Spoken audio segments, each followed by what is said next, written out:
По данным Роспотребнадзора, число заболевших ОРВИ и гриппом за прошедшую неделю увеличилось на 82,5%. На сегодняшний день за медицинской помощью в поликлинике и больнице республики обратилось более 17 тысяч человек. В большинстве случаев болеют дети до 14 лет.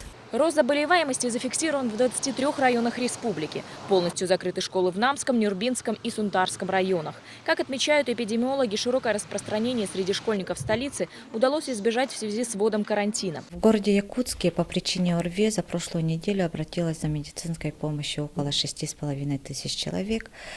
Значит, в структуре заболевших преобладают дети до 14 лет, но необходимо отметить, что среди школьников интенсивность эпидемии падает. Многие боятся заболеть. В аптеках города наблюдается дефицит масок и противовирусных препаратов. Для того, чтобы себя обезопасить, каждый пользуется своим проверенным средством.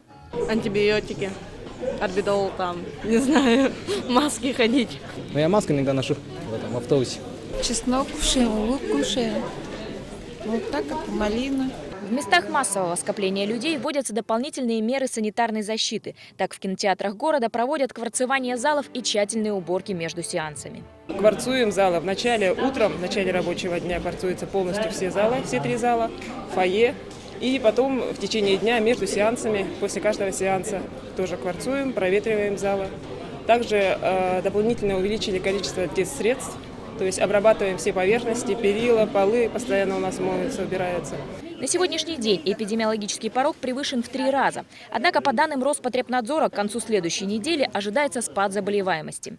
Галина Погодаева, Роберт Набиев, Вести, Якутск.